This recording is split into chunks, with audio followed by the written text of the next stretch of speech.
This is a Voyescape podcast. You can find all of our travel podcasts from around the world at voyescape.com.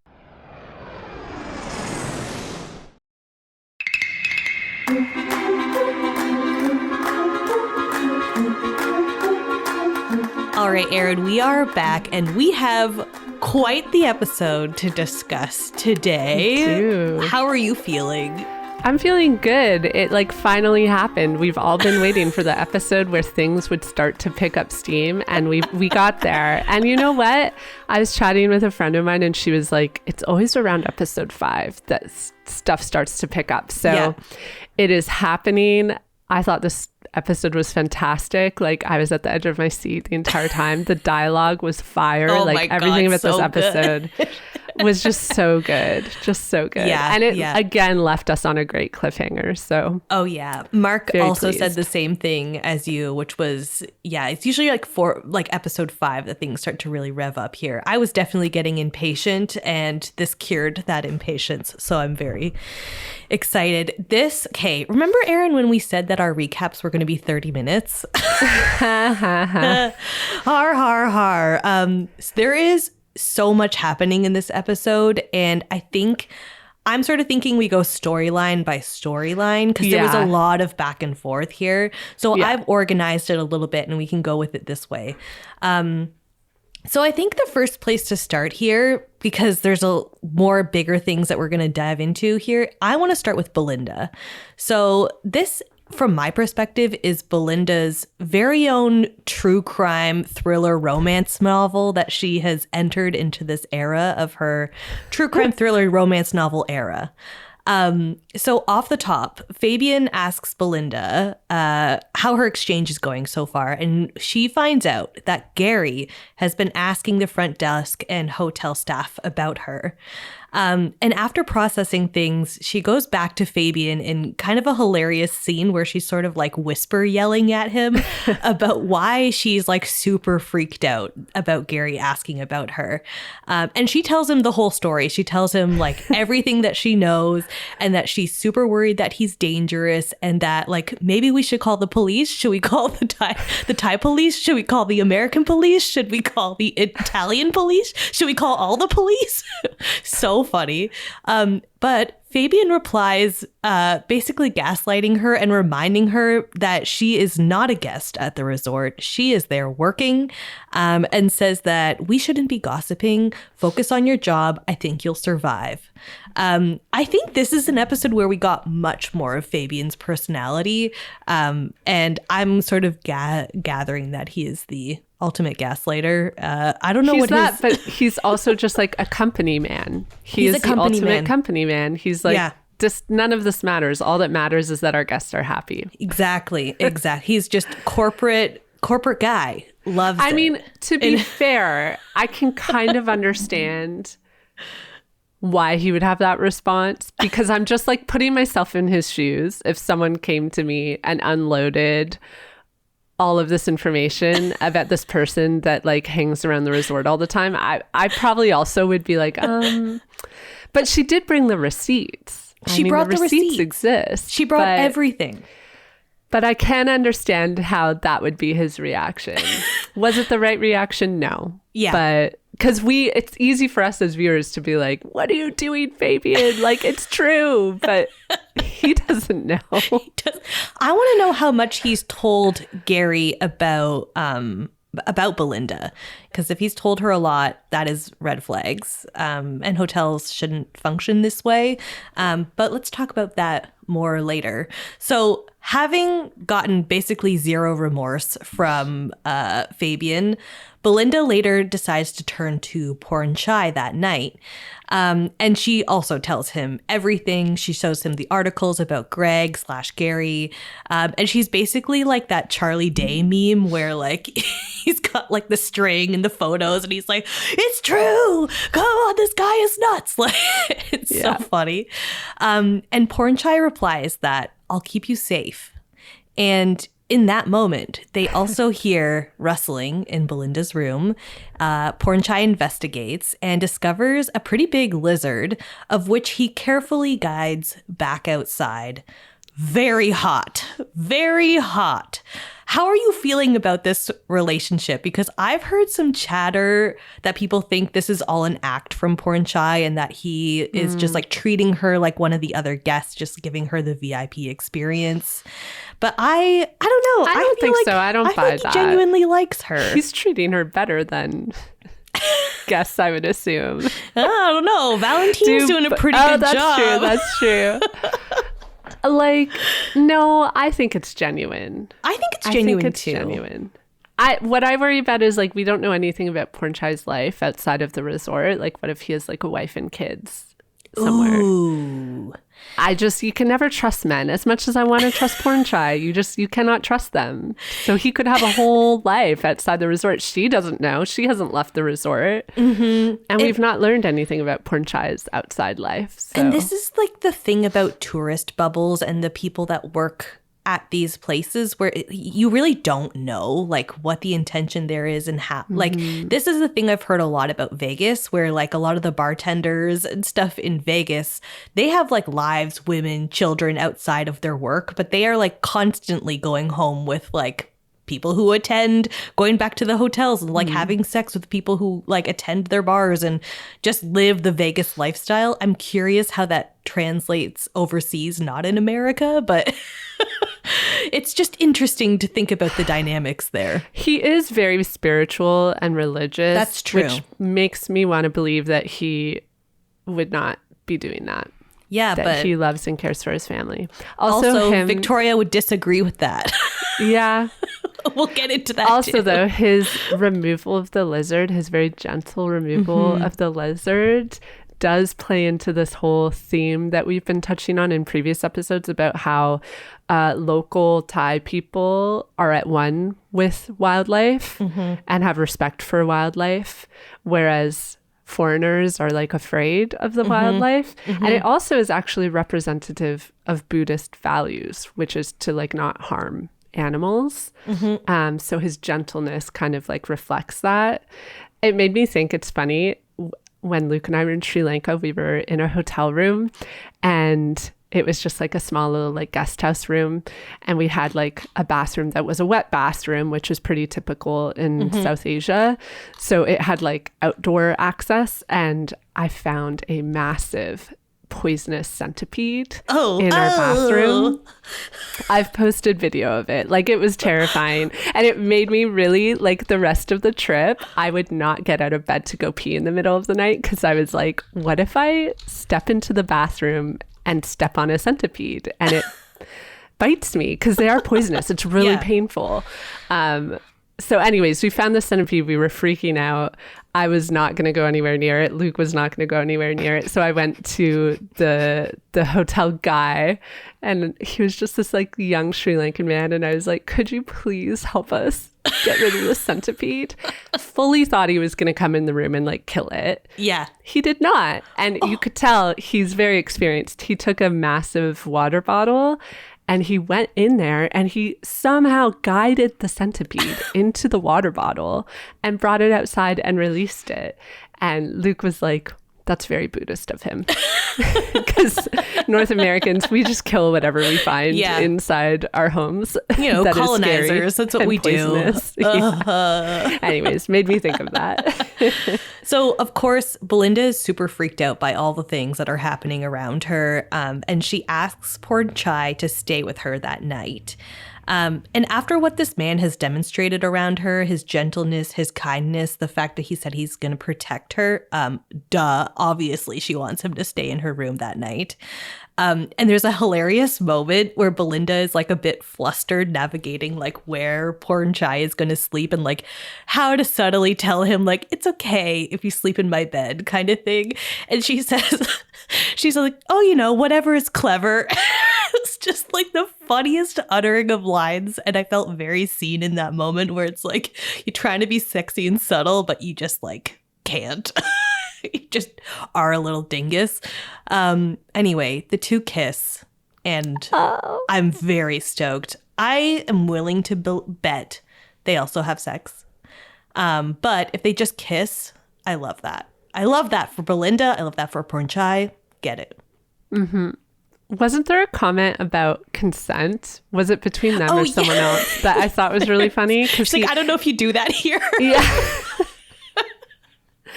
I thought that was so cute. So cute. Good writing. Like, this episode had such good writing. Such good writing. We forgot to touch on this, but when Fabian is talking to her about Greg's interest in her, he suggests that Greg is interested in her for other reasons, like potentially to become his, like, I don't know, like his sexual interest. And he kind of like implies that, oh, this is an opportunity for you. Like, you want to have a relationship with a rich guest like with an this. LBH. Yeah. Yeah. And actually, like, on further reflection, maybe that is why he is so unwilling to believe her rendition of like who Greg is, because he can't understand why she wouldn't be interested in this opportunity. Ooh, and also the other side of that too is that he says outright, Greg is a loyal customer. Like, he's a regular at their resorts. So there's going to be no way that he wants to, as a corporate guy, go against this loyal customer who's spending millions at their resorts, probably. Exactly. But yeah, I just thought that was funny. It kind of like points to and it's interesting too, because Belinda actually that's how she found herself in this situation, right? She created a relationship with a guest in season 1 in hopes of bettering her own life. And now Fabian is like suggesting she do that again. And she's like, last time I did that, it didn't work out so great.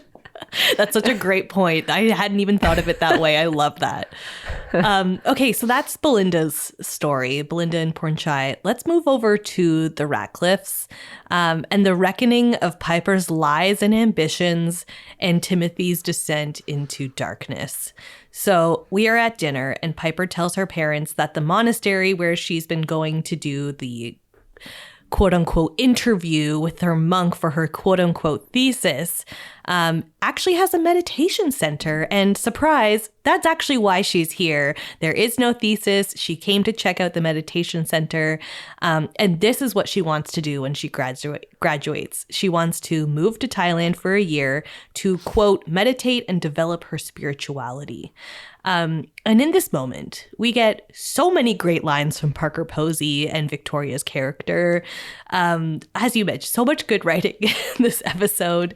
I'm just going to go through a couple of the back and forths here that I wrote down because they were just so funny. The whole scene was just iconic. It's exactly what you and I expected the scene to be, I'm pretty sure. And it was everything we expected but wanted and more. Yeah. It was amazing. So first, Victoria says, "You're not a Buddhist. You're not from China. We're from an entirely different world." Then she says, "You want to live in Taiwan?" A completely different country. Completely different. Piper says, listen, she wants to stay because she wants to find out what makes her happy, and she's not going to sign up to all the bullshit. This is interesting, and you and I have talked about this already before on the show and in these recaps about how Piper is like the ultimate seeker right now. It's interesting that she is trying to seek out happiness and purpose in life somewhere other than what she can do at home. I mean, America is a troubled nation for sure. And I think there's at this point, a lot of opportunity to find happiness at home and community at home and purpose at home.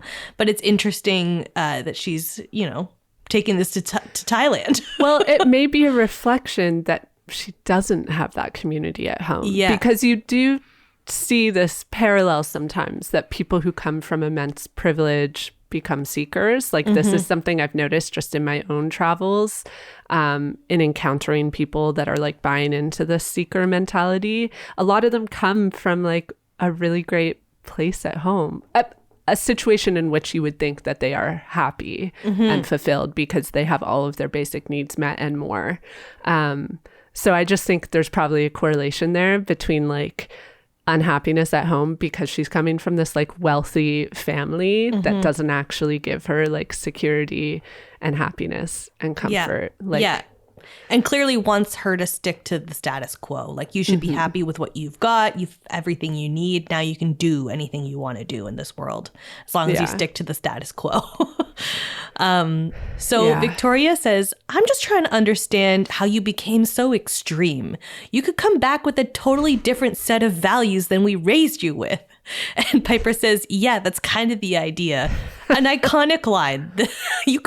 How you became so extreme and you could come back with a totally different set of values.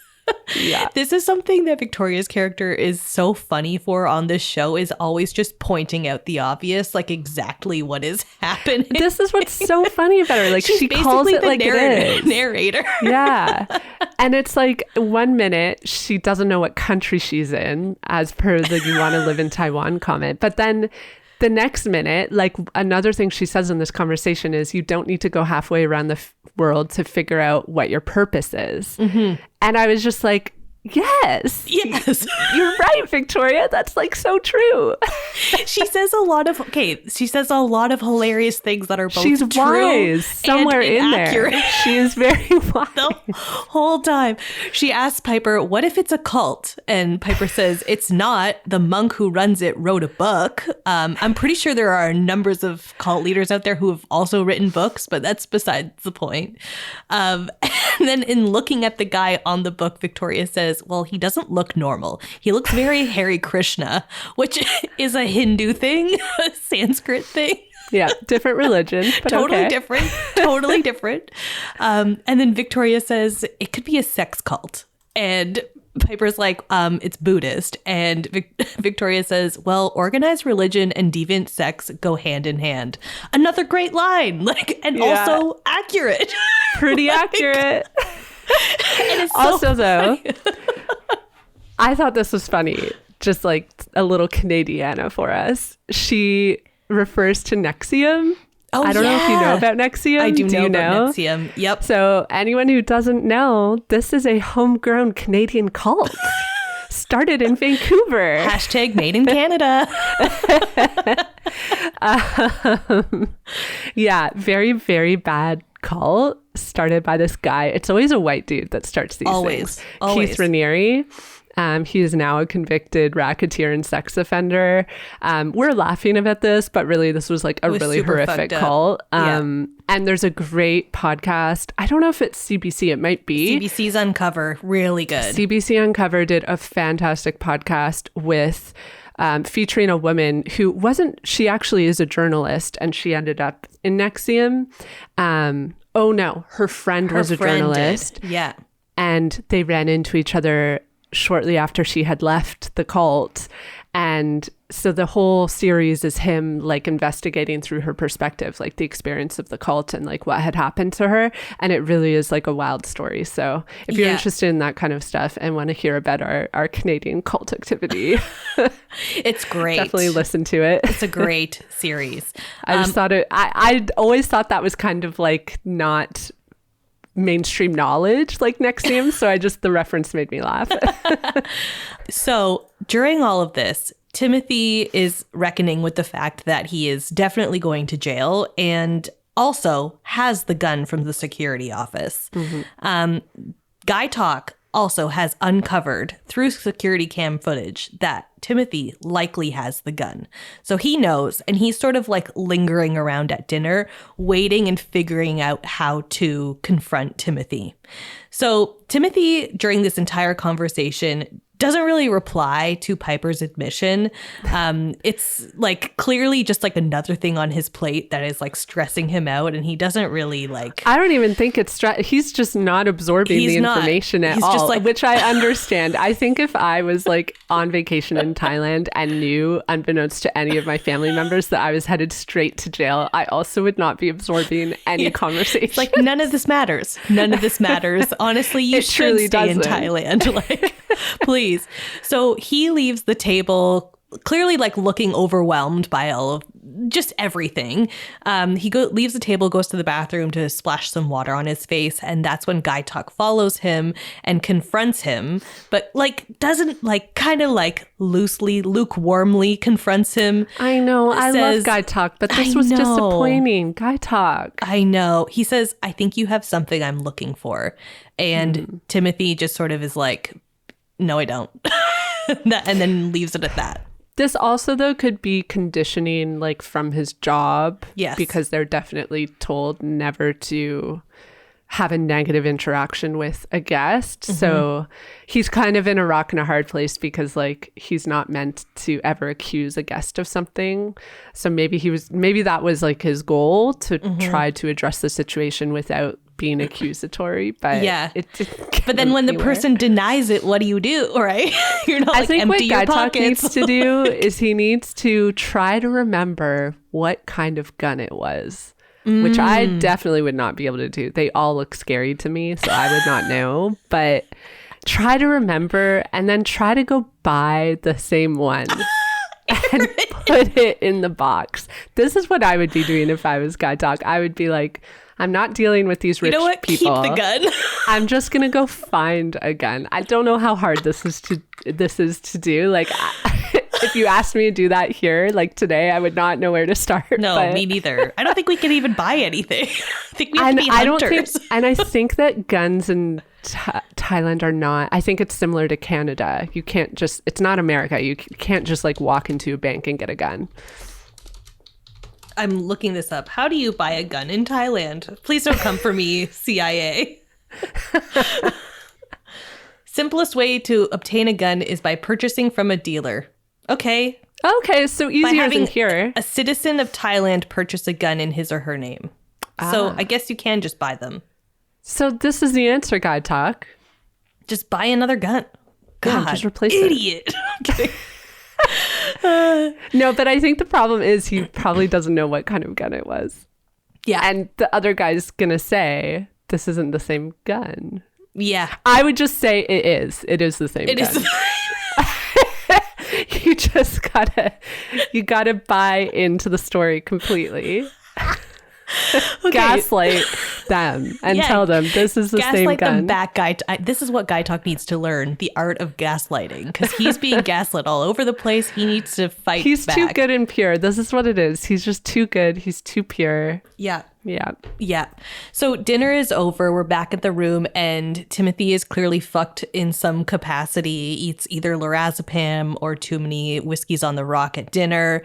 Piper approaches him, kind of seeing that he's like a little bit wonky, but also like she wants to know what her dad thinks about everything because he hasn't really said anything. And Timothy kind of just goes off about his time as an altar boy and his church days, and then starts like singing hymns. Piper doesn't get much from him, doesn't get anything from him, and she just sort of walks off. So clearly Timothy is not in a great place, and later that night we see him writing his suicide note. His note just says, "So sorry, I love you all." So like clearly it's just too much. He's not thinking too much into any of this. He's just like very overwhelmed. He puts the gun to his head and he cannot pull the trigger. He's really struggling here. And this is when Victoria finds him and he hides the gun so she doesn't see it. But she does ask what he's doing and he just says he can't sleep. But Victoria says that she notices that he hasn't been acting himself lately. And to this, like, Timothy gets kind of like intense and is like, I'm just like super overwhelmed. I'm super stressed. And I'm constantly feeling constantly feeling under pressure to like be the one in charge and keeping things going. And Victoria's answer to him is not super helpful for him in this instance, where she's like, well, there's no need to be stressed. You've already achieved every success in every way. You have a wonderful life. You're doing great. And clearly we know this is the opposite. In Victoria's defense, he hasn't shared anything concrete with her. So what is she supposed to say? From her perspective, it is true. I mean, they're on vacation in Thailand. They have 3 beautiful, mostly children. Let's leave Saxon out of that. Yeah, I mean, I'm like empathetic to like what Timothy is going through in this situation. He is like, obviously, if he's doing fraud, he's fucked over a lot of people, so he's not a great person, but he really there's nothing anyone can say to him in this moment that can like change how he's feeling about all of this. Like Victoria can't say anything, and even if he tells anyone, like he has to just reconcile with the fact that he's fucked. Like that's all there is to it. I mean, he has to own up. He has to. I think it's like the ultimate expression of like people realizing there is an end to their privilege. Yes, because he's reached the line. He has crossed the line. It has not worked out for him. And now for the first time in his life, probably, he has to face consequences. And honestly, it's a bit cowardly to not be willing to like face those consequences. Exactly. I mean, you cannot commit fraud. You committed fraud. You fucked around and you're finding out, basically. I feel bad for him from an empathetic point of view, but I'm also like, this is what happens when you break the law, Timothy. Yeah, this is the thing. Like, you're totally right in that, like, you can't just escape the consequences of your privilege and your actions. A lot of rich people do, though. I mean, look at who's leading America right now. A lot of people do. But and that's why it's so jarring, I think, for these people when they don't. Yeah. I think like the big thing here for him is shame. Like, obviously he's not just going to experience shame from his family, but when he goes back to America as a guy in the corporate world, he is going to feel he's going to be shamed by all of America. Every single person in America is going to be watching his trial on TV, probably. Like, that's going to be a lot. And this is something that I don't think a lot of these people in these privileged positions think about ever having to experience, is like feeling, having to be accountable or feel shame or, just like doing good by the people that exist around them. It's always sort of like their own personal bubble, and now it's popped and he's like, shit, I exist in the sphere of everyone else in my country at home, and this is going to be crazy and intense to deal with, but he's going to have to deal with it. He shouldn't take I don't want to call it easy way out, but he shouldn't take this way out. Like, he's got to come to terms with the fact that he's fucked over a lot of people, and now he has to face the consequences. This is just how it works. Yeah. I've seen some commentary that, we see it ends with Timothy sort of praying to God, asking like, what do I do in this situation? Say this. I think that this is his arc. He's is this his arc into the spiritual journey? Do we think he maybe joins Piper at the end? So sticks around for the meditation? I thought about this. He's clearly like turning to religion. And I mean, it's like totally reinforced at the very end of the episode, because instead of the usual credit roll music, we get church music. I don't know what else to call it, but like it just goes fully into, like, it brought me back to my childhood of going to church. I was like, oh, I know this song. But it ties into the discussion, I think, that Greg has it ties into the discussion that, why can't I remember his name? Hold on, back up. It ties into the discussion that Rick has with this person he meets, who we don't really know who he is. He's some sort of fixer. And this person talks to him about how finding religion in Thailand changed his life. And so I'm thinking that that's maybe foreshadowing for what will happen to Timothy and maybe Rick too. Who knows? Yep. I wouldn't be surprised if that happens. Okay, so finally we're back at the security office where Fabian finds Guy Talk, who is clearly like a little bit stressed. And he says, oh, maybe it's just the PTSD from what happened at the robbery. And if you want, I have an antacid for your stomach if you want some. And that's pretty much all he offers. Recognizes that he might have PTSD, doesn't offer time off, instead offers like a little tummy thing. So not much there, Fabian, to my I still say this, ultimate gaslighter, ultimate corporate dude. Just, got to keep the ship running, got to keep it on the road. Speaking of ships, it's time to talk about the full moon party. So we are on the boat. Saxon is in the midst of sort of indoctrinating Lachlan into his creepy game plan for the night. And there is this interesting line that he says to Lachlan, quote, "Confidence is how you get people to do what you want. Most people want to be used, but don't know what to do. They're just waiting for someone to tell them what to do."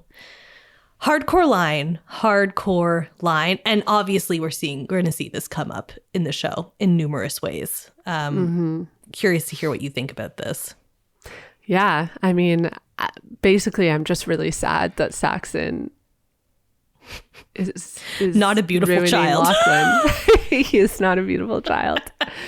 And I mean, it's also like interesting because like I feel like the ultimate decision happened on the boat where Lachlan decided, I'm going to go to the full moon party instead of supporting my sister. Mm-hmm. That was the fork in the road. And now we're going to see things play out. But throughout this episode, even Lachlan's body language, you can just see him becoming Saxon. I know. It's so distressing.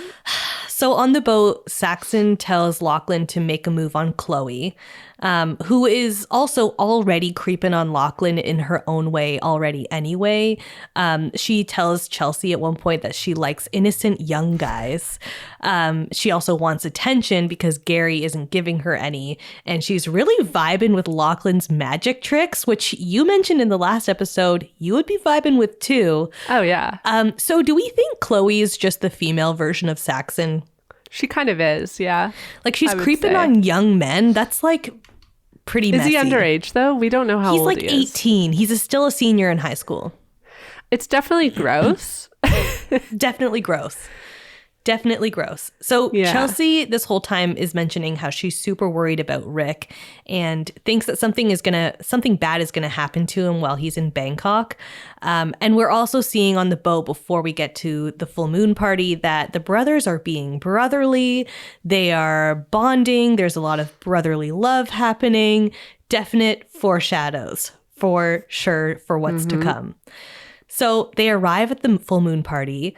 Lachlan turns to Chloe and says, "What even happens at these parties? Like, what is this?" And Chloe says, "This is where vampires come out and everyone gets laid." Hardcore. Pretty hardcore. This is, I mean, from what I hear from other people, that's an accurate description of full moon parties. I don't know. I haven't been to one. Yeah. Also, we forgot to mention the iconic line from Chelsea when she says to, I can't remember anyone's Saxon? names today. No, she says to the other woman, Chloe.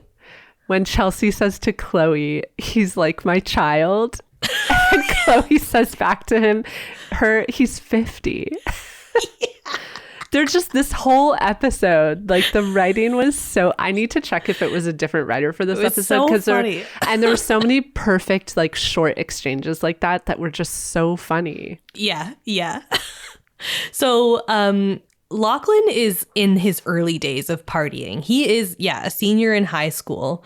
And so they start to get like buckets of beer and stuff like that. It's like a pretty interesting depiction of like the full moon parties. It must be those very buckets accurate. Are a thing in Thailand though. The buckets? Are they for ice? Or like, is it like the drink is in the bucket? No, they fill it with liquor and like juice. I don't recommend it. Liquor the one and time juice. I had a bucket, it was a rough day the next day. So just be careful if you do that. When I went to Thailand in November, I told my colleagues, whatever you do, don't drink a bucket. Just whatever you do.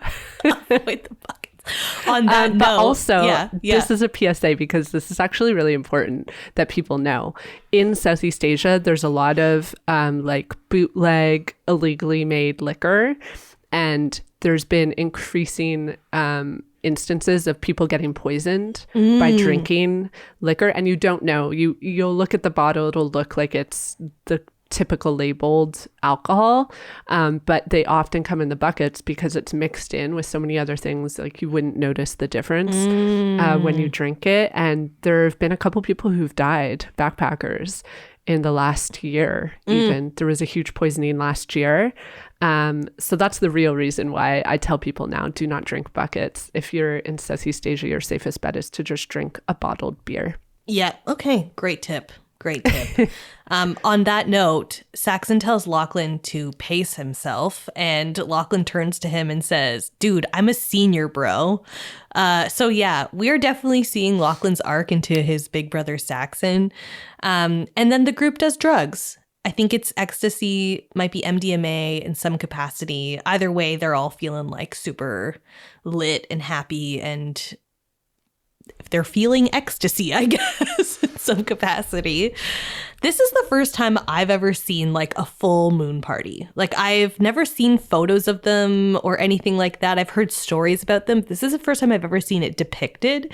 And it is like crazy busy, way bigger than I expected. I think I imagined them to be more of like a beach party with like a bonfire or something like that. They're massive. They are massive. Huge.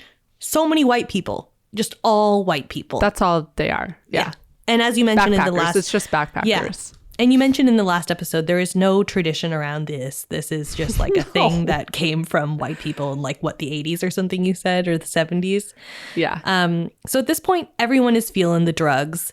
And this is when the show is sort of cutting between the moon party and the gal pals getting buck wild. So before we get to what happens after the moon party, let's talk about the gals and figure out what they're doing, because they are also in the midst of getting wild and sexual. So the gals, this is their continuation of their night out with the Russians. They are at a bumpin' club, notably called Café de la Moon. I don't know if you noticed that. So they're also at a moon party of their own in some capacity. And the men that they're with are named, we've got Valentin, and then we've got his friends Alexei and Vlad. And Vlad is... So the hilarious troubled one, I think. I got such a kick out of his character. At one point, they're talking about like all the different exercises and stuff that they do. And Vlad's like, I do exercises with ropes in Russia or something like that. Then he also says, my mother is dead. My sister's a bitch. My friends are everything. I get like woman hating vibes from Vlad. But throughout the rest of the episode, I thought he was actually kind of funny and like a welcoming personality for Kate, especially to hang out around and just like shoot the shit with. But I definitely, if I was around Vlad, I wouldn't necessarily feel safe. My question about Vlad, I actually have a friend who is Russian, came to Canada a couple years ago. I'm going to ask her what she thinks about this representation of a Russian. I'd be really curious. On screen, because I did think like, is this just playing into a bunch of stereotypes about Russians? Because the representation of Valentin, he doesn't come off as stereotypical Russian in terms of what you see like portrayed in the media. So I thought it was kind of funny that they introduced this character that was kind of playing into that. And I don't know, maybe it's not fair. It might not be. I thought it was also interesting because Alexei is the same, honestly, like basically the same person as Valentin. Like he looks very similar. I got them mixed up during the episode, and I don't know if that was intentional or not, but they have very similar like facial features. I think Alexei is just shorter than Valentin. And then you got Vlad, like the bald, super pale dude over there. So you've got like these two sort of like hot Russians, and then you've got like the one guy who's like the stereotypical Russian, I guess. I'm curious what all of this is like pointing at, but it was just very interesting. So the gals, they dance the night away. And things are getting pretty steamy, particularly for Lori and especially for Jacqueline, who is like dancing with the men, getting all sweaty and steamy. And she spots other women kind of watching her from the sidelines. And she's like kind of loving the attention. Like she loves to be like this sexual being that's getting all of this attention. She is an actress. She is an actress. As Victoria has told us. What are actresses? I forget her line about that. They're just but prostitutes. It's funny because Jacqueline is like playing into the trope that like actresses want attention and are like super sexual. Yeah. I didn't actually catch that. That's such a funny point. So this is when I was watching with Mark, and he said to me, didn't take long for these ladies to go from wanting a cultural vacation to just an American club. Yeah, pretty much. pretty much. Notably, Kate straight up cannot dance. She's just like kind of flailing a little bit while like Jacqueline and Lori are like moving and grooving, and it's so funny. And it's clear that Lori is feeling Valentin. He calls her a sexy dancer, and Jacqueline is in this moment entertaining Alexei, who is also a very hot man. And Kate is just sort of stuck chatting with Vlad. Eventually the men bring the women shots. Immediate red flags for me. I immediately was like, something's in those shots. And then they all cheers to Shia LaBeouf. And notably, Kate does not take a shot. I was like, okay, we're going to see the difference between everybody and Kate. I liked this. Like this, Me too. I don't like Kate, but I was like, you know what? Kate is setting boundaries here. She's respecting her marriage. She's being cautious because she's getting drunk in a foreign country. Mm-hmm.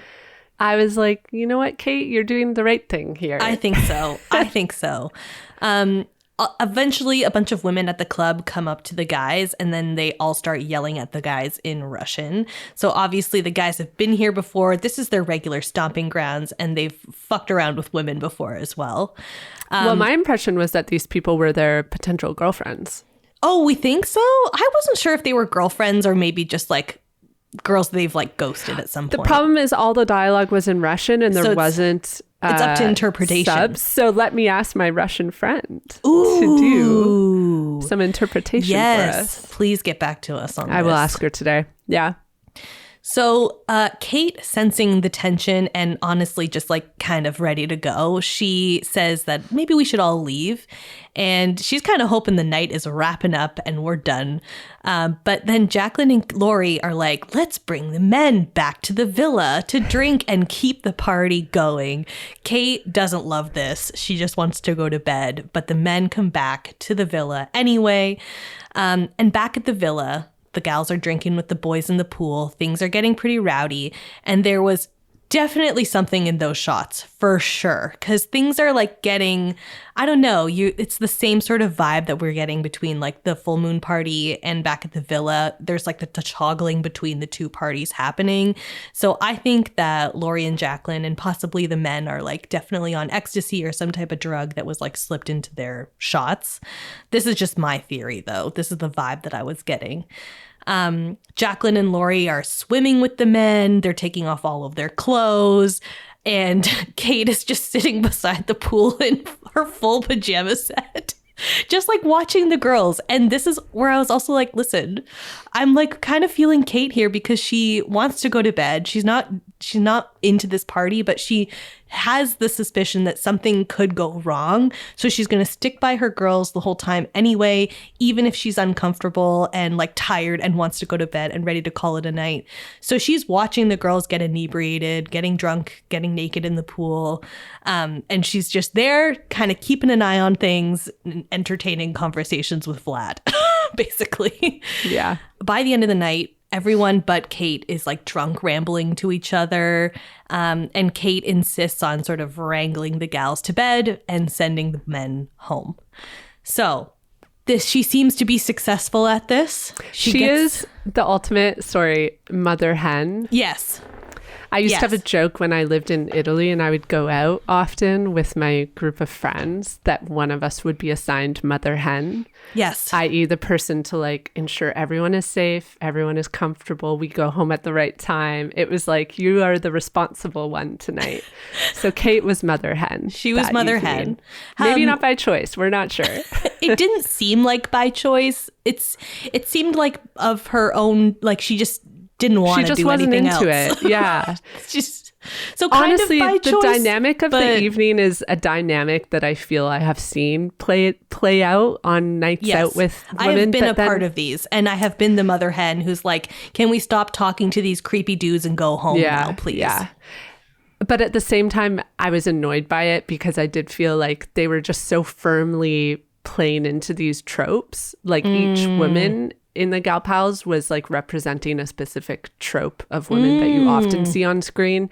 Like Lori is the fun drunk one, and Jacqueline is the backstabbing one who's going to go sleep with the man like behind her friend's back. I was just like, these are like tropes that we see all the time about women. I feel like we could have done something a little more complex and interesting with these characters. Maybe the point was, I just feel like they're feeding us this narrative of this dynamic amongst women, but it's been done and I don't need to see it on screen again. Interesting. I'm not loving it. This is the one part of the show that I'm just not loving, because it's not revolutionary. Like, what are you telling me? All you're doing is reinforcing this idea that like women's relationships can be so toxic, and they pretend to be friends when really they aren't, and they backstab each other. It's just like not the best representation of women that I've seen in a show. I totally agree, and also not that I'm respectfully disagree as well.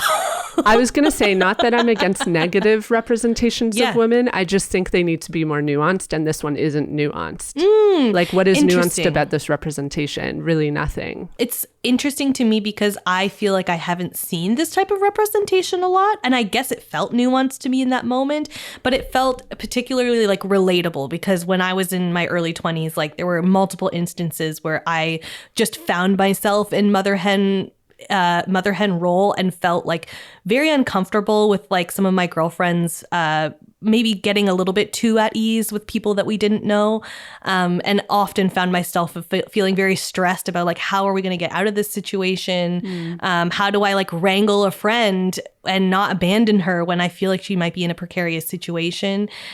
So this is the first time I have actually felt like I've seen that in media, like perfectly like sort of nuanced, and how messy it can be in those conversations. Like, I thought the actresses did a really great job like showing the frustration there, or like the ignorance to the situation, or whatever it might be.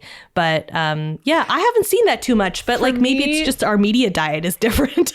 For me, also, I've studied this exactly. Like, I wrote papers about this stuff. I think for me, it depends on how it all plays out. Like, totally. What is the conclusion of these relationships? I think that's like where the nuance will come out. So that's what I'm curious to see as this narrative continues. I agree. I totally agree. Like, we'll see what happens in the next episode and how they approach what happened that night. And as you mentioned, yes, everyone goes to bed, or so we think. Jacqueline is actually up and sort of like drunk texting someone. And that's when we find out it's Valentine, who shows up to her room. They have sex. She's betraying her husband, and Lori, who this entire time she's been telling should be going for Valentine. So we'll see what happens with all of this. Okay, so at this point, the moon party is over. And the crew is headed back on the boat to the White Lotus. Everyone's feeling drunk, full of ecstasy, and sexual. But Chelsea is still super worried about Rick. And she talks about her own pain in this moment, which is really interesting. How she talks about like really bad things have happened to her in her life, but we don't see her walking around feeling sorry for herself. She's kind of just like venting all of this stuff to Chloe. And I'm seeing a lot of this stuff come up now more and more with commentary around the show about how Chelsea is like this fighter. So I'm excited to see where like this sort of ends up.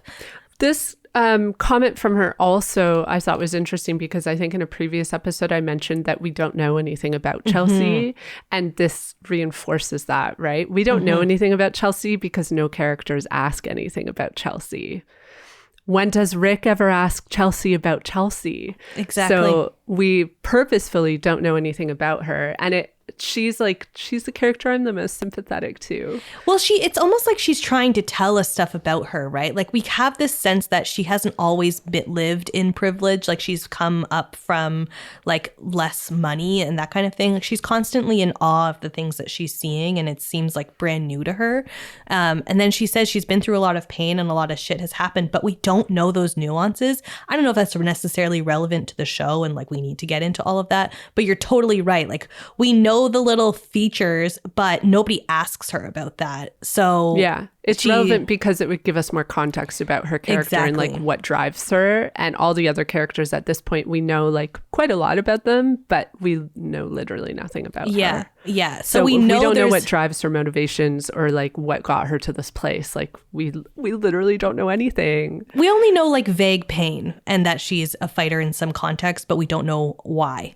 And to your note, Chloe fully ignores everything that Chelsea says, and is basically like dead set on wanting to have an orgy with these brothers.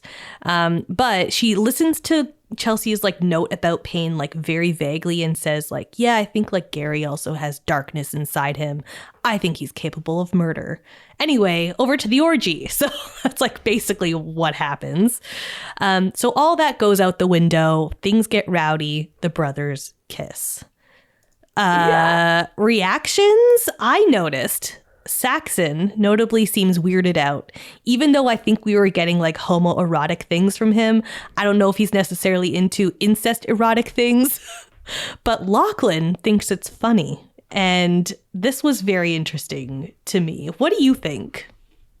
Well, I thought it was interesting because I've seen theories floating around that Lachlan may be queer. So for me, this was just like, oh, is this where that's going then? Like he's going to like have this orgy experience and realize that like he might be gay or bi. Yeah, but I didn't think it was going to be with Saxon. No. The kiss. That's the thing. I mean, I kind of love it. It's so messy. I love this mess. So messy. And I really hope that it stuff. throws Saxon into a crisis of identity. Like, that's really what I'm hoping for. I hope that Saxon just like goes along with it because he'll do anything to sleep with a woman. And then he's just going to be like in a total crisis afterward. Totally. And you know what? I think this is the perfect segue to talk about Rick and his friend.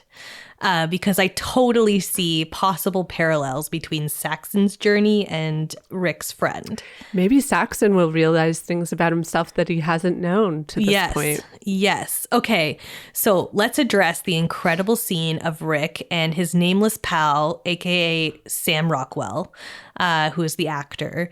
So Rick arrives in Bangkok and he meets up with his old pal. I thought he might be just like an arms dealer, but I think you're right, like a fixer of He's some kind. sort of fixer. That's just what I assumed. Yeah. You call him when you need something. Yeah. And Rick's storyline mainly revolves around this conversation that he has with Sam Rockwell. I'm just going to call the character Sam for now. So we get some great exposition from Sam. He's been sober for 10 months. And Rick says, it's weird because we've never actually hung out sober before. And we find out that's because Sam has found religion. And he had to because he was taking partying as far as it could possibly go. And we get the monologue that everyone's like, the monologue. It's so good. And Sam Rockwell, an iconic actor, so everything he does is always great. So he goes on to tell us that he moved to Thailand because he had to leave the States as expected. You either come to Thailand and stay here because you had to, or you're finding something. He's always liked Asian girls, and he was picking up girls in Thailand every night. But he was getting out of control, and after a while, he started to lose it. And he was questioning, like, what is desire? Like, what does all of this mean?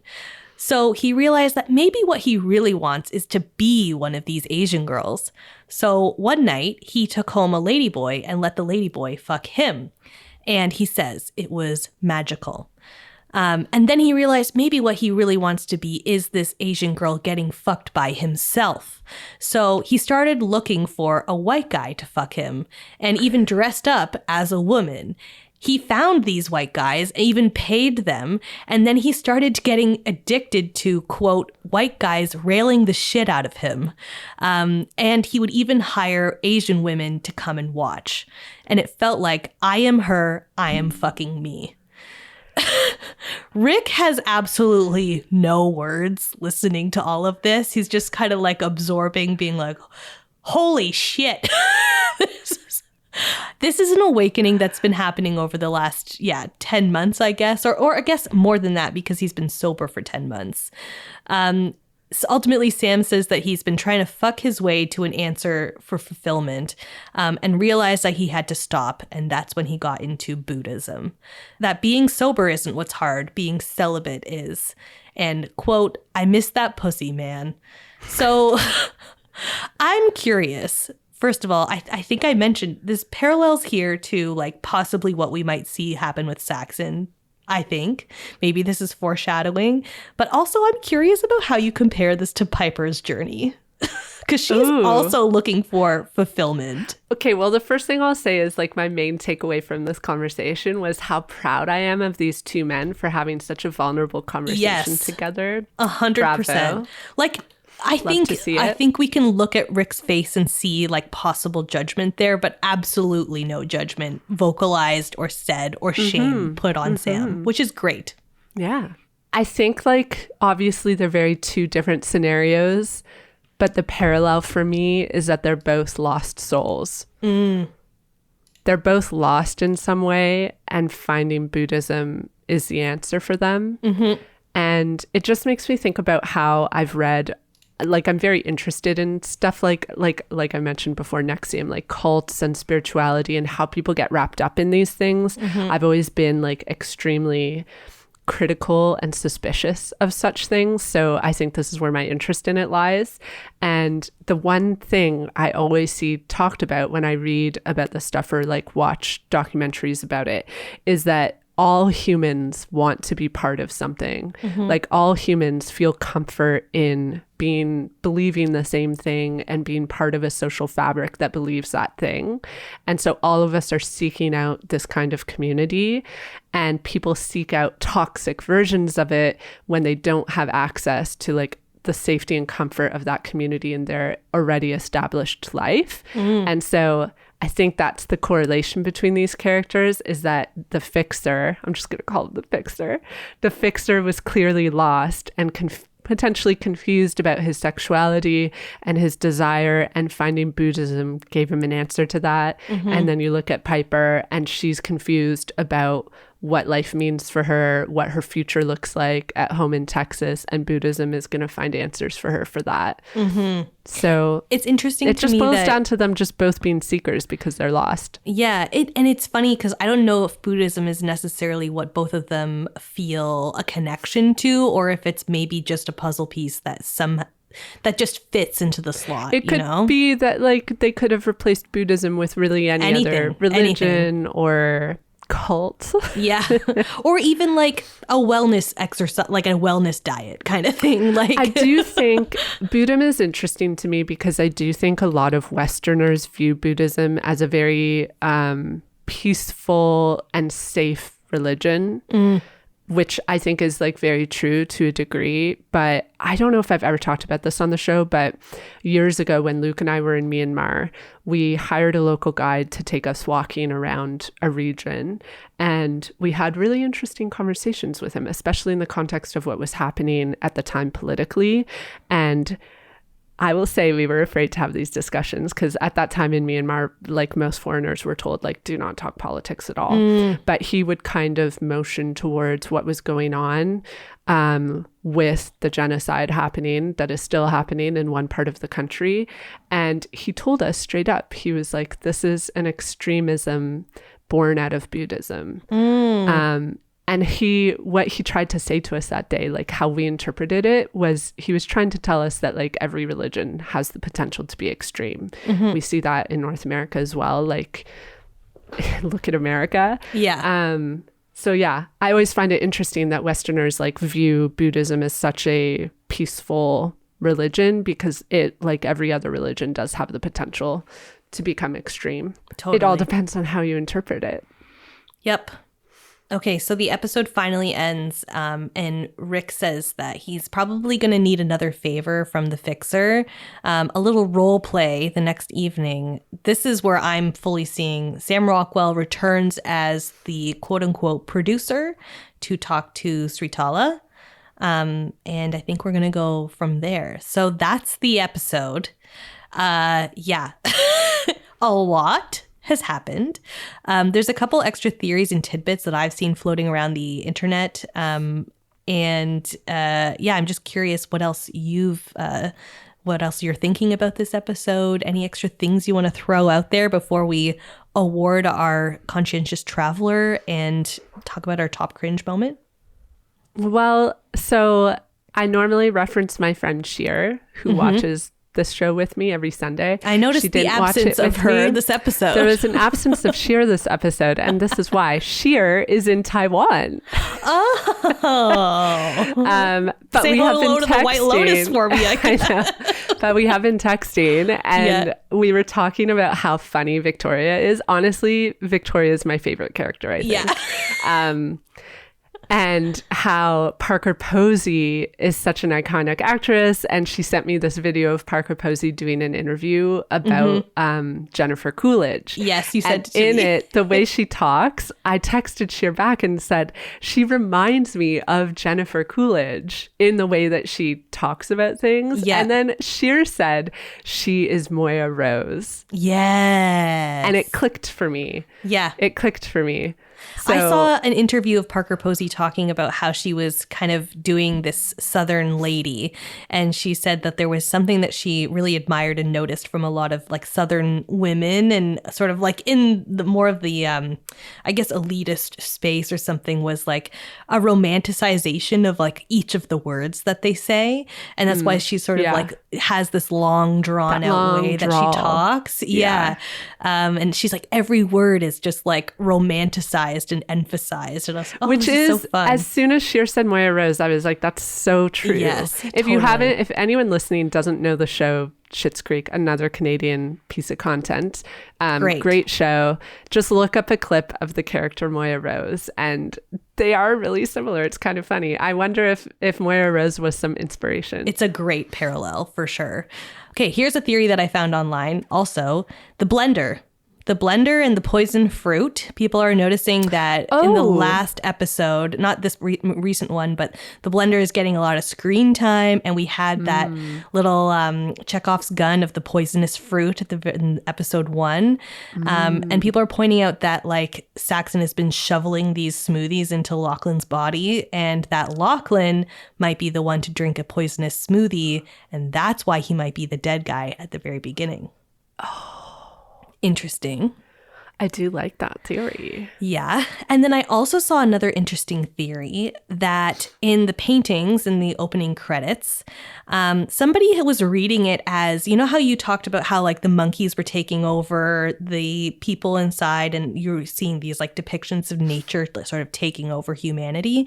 Somebody else was reading it as the monkeys are actually a depiction of foreigners taking over local customs, which I thought was really interesting too, and kind of like coming in and just like destroying local culture to appropriate it for themselves, which I thought was also another interesting theory. Or just read on it. Yeah. Okay. Yeah, I like that. I do like that. So I have one theory to throw out, which literally just popped into my head. I'm wondering if Rick is going to learn an alternative history when he confronts Jim. I bet you he will. Listen, all he knows is what his mother, who he told us has a drug addiction, has told him about this story. And it does sound like a bit of a far-fetched story, because she frames it like Rick's father was doing all this good work here in Thailand, and that's what happened to him. Like, that's what led to his demise.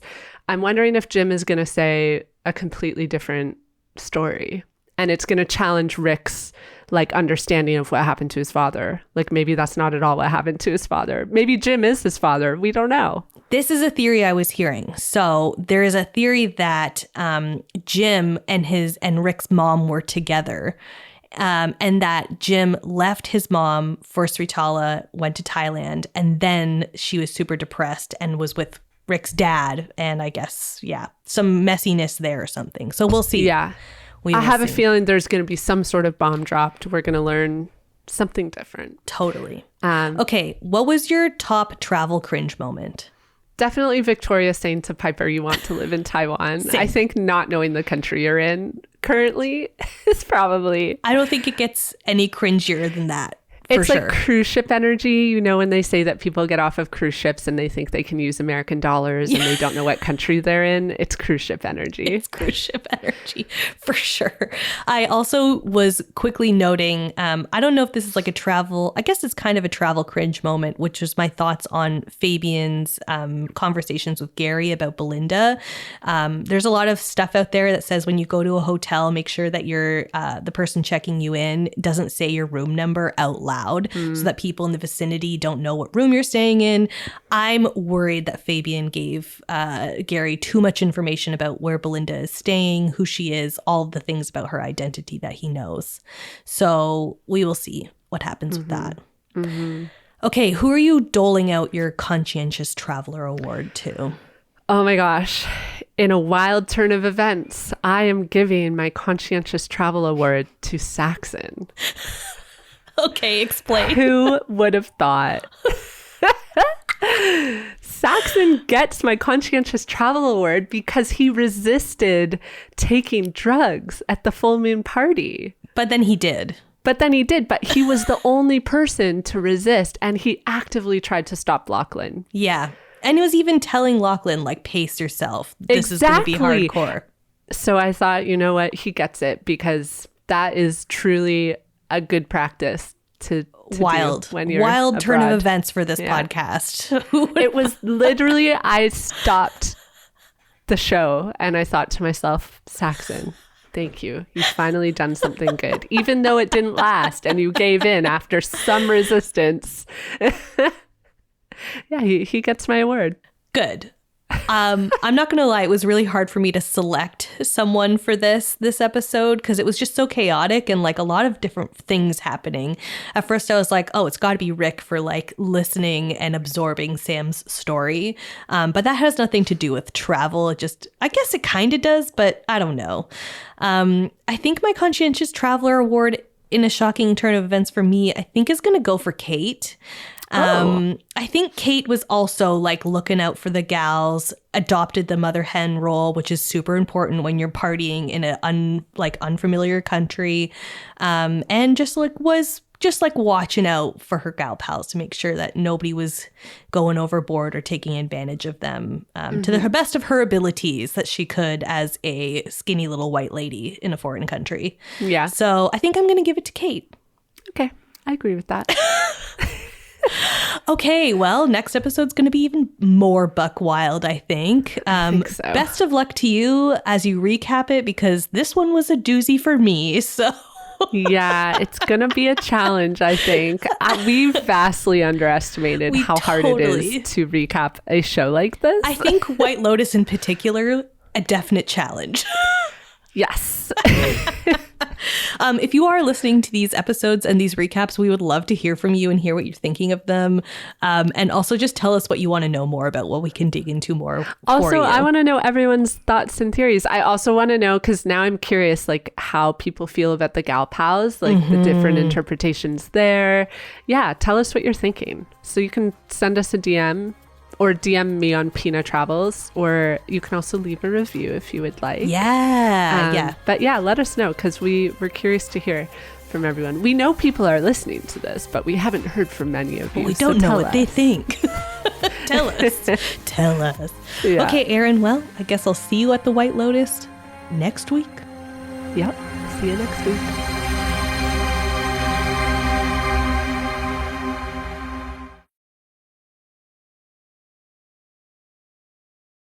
If you enjoyed today's episode, you'll love Winging It Travel Podcast. Every Monday, host and friend of mine, James Hammond, shares his adventures from around the world. From backpacking tips to immersive travel stories with guests, it's perfect inspiration for your next trip. Check it out at voyescape.com.